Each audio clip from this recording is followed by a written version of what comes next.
नमस्कार. वैशूज किचनमध्ये आपल्या सर्वांचं खूप खूप मनापासून स्वागत आहे. आज मस्त असं आपण बनवतो आहोत ना काळ्या चण्याची टिक्की.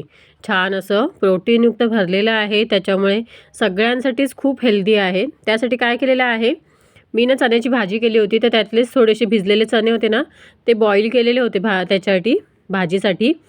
त्यातले थोडेसे काढून ठेवलेले आहे आणि त्याचीच बघा कसं मस्त स्मॅश होतं हाताने दाबलं तरी. पण त्याच्यामध्ये मी काय करते, पहिले तर इथे फक्त त्याच भांड्यामध्ये थोडंसं खलबत्त्याच्या साहाय्याने, म्हणजे खलबत्त्याचा जो दांडा असतो ना, त्याच्या साहाय्याने तुम्ही त्याच्यात हे करू शकता किंवा खलबत्त्यामध्ये घेऊन थोडेसे त्याला कुटून घ्यायचं आहे, जेणेकरून ते थोडेसे स्मॅश होतील. जास्त असं नाही, त्याला प्युरी वगैरे करायची नाही, त्याच्यामुळे मी मिक्सरला लावत नाही आहे.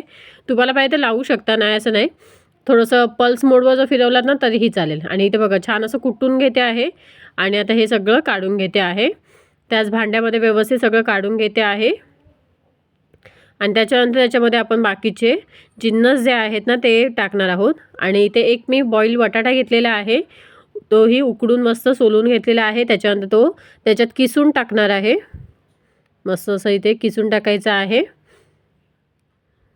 खूप हेल्दी अशी ही टिक्की आहे किंवा कटलेट म्हणू शकता. खूप छान लागतो टेस्टला सुद्धा आणि खरंच खायला पाहिजे. तुम्ही मुलांना, लहान मुलांना ना टिफिनमध्ये सुद्धा नुसते कटलेट देऊ शकता किंवा घरी असंच जेवताना किंवा स्नॅक्स म्हणून तुम्ही देऊ शकता. आता याच्यामध्ये टाकलेलं आहे थोडंसं चवीनुसार मीठ, त्याच्यानंतर थोडंसं जिरं टाकलेलं आहे, थोडंसं धना जिरा पावडर टाकलेली आहे, गरम मसाला टाकलेला आहे थोडासा, थोडीशी हळद टाकलेली आहे आणि लाल तिखट टाकलेलं आहे. मसाले आपल्या आवडीनुसार तुम्ही कोणतेही घेऊ शकता. इथे पाहिजे तुम्ही चाट मसाला वगैरे टाकलात तरीही चालेल थोडंसं फ्लेवरफुलसाठी. मी इथे चाट मसाला वापरलेला नाही आहे. आणि त्यानंतर बारीक चिरलेली कोथिंबीर टाकायची आहे भरपूर अशी. त्यानंतर तो चमचा जो आहे तो काढून घेऊया आणि छान असं हाताने व्यवस्थित मिक्स करूया. जर तुम्हाला तर इथे ना बटाटा मी आधीच म्हणजे आधी एक दिवस पहिले उकडलेला होता ना, त्याच्यामुळे तो थोडासा किसून घेतल्यामुळे थोडासा फसफशीत आहे. जर डायरेक्ट तुम्ही आत्ता करायला घेता असाल ना, म्हणजे डायरेक्ट उकडला आणि लगेच करायला घेतला तर तो छान बटाटाही असतो. असं जर फसफशीत असेल तर तुम्ही त्याच्यामध्ये बेसन टाकू शकता थोडंसं बाइंडिंगसाठी किंवा डायरेक्ट उकडलेला नवीन बटाटा असेल तो टाकू शकता.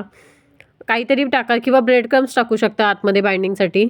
असं काहीही वापरू शकता. आणि डायरेक्ट जर उकडलेला असेल ना, ताजं आता लगेच हे करायला घेतलं असेल तर त्याच्याने काहीच प्रॉब्लेम होत नाही. ते लगेच छान असं बाइंडिंग राहतं. मी इथे थोडंसं ना ब्रेड क्रम्स टाकले होते, पण तो थोडंसं व्हिडिओमध्ये स्किप झालं. आणि त्याच्यानंतर छान असा गोळा तयार करायचा आहे आणि थोडंसं हाताने चपटं करून घ्यायचं आहे अशा पद्धतीने. अशा पद्धतीने मी इथे सगळ्या टिक्क्या बनवून घेतलेल्या आहे आणि इथे पॅनवरच सगळ्या ठेवलेल्या होत्या. आणि तो पॅन डायरेक्ट आता आपण गॅसवर ठेवायचा आहे आणि छान असं त्याला शॅलो फ्राय करून घ्यायचं आहे. अगदी कमीत कमी तेलामध्ये मी इथे फ्राय करून घेणार आहे दोन्ही साईडने मस्त असं.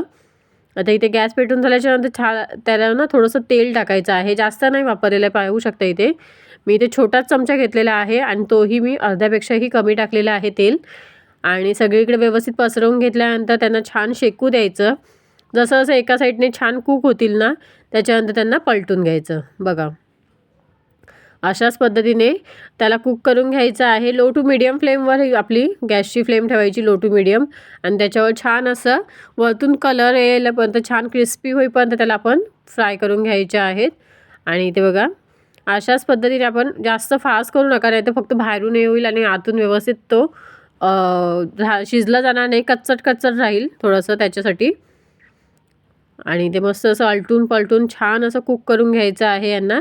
आणि इथे आपल्या सगळ्या इथे कटलेट म्हणू शकता, काळ्या चण्याच्या टिक्की किंवा कटलेट म्हणू शकता, इथे आपल्या तयार झालेले आहे. सर्विंग प्लेटमध्ये काढून घेतलेलं आहे आणि वरतून गार्निशिंगसाठी मस्त अशी बारीक चिरलेली कोथिंबीर टाकलेली आहे. कसा वाटला मग आजचा हा व्हिडिओ, आजची ही रेसिपी? आय होप तुम्हाला आवडली असेल. व्हिडिओ आवडल्यास व्हिडिओला लाईक, शेअर आणि सबस्क्राईब करायला अजिबात विसरू नका. थँक्यू.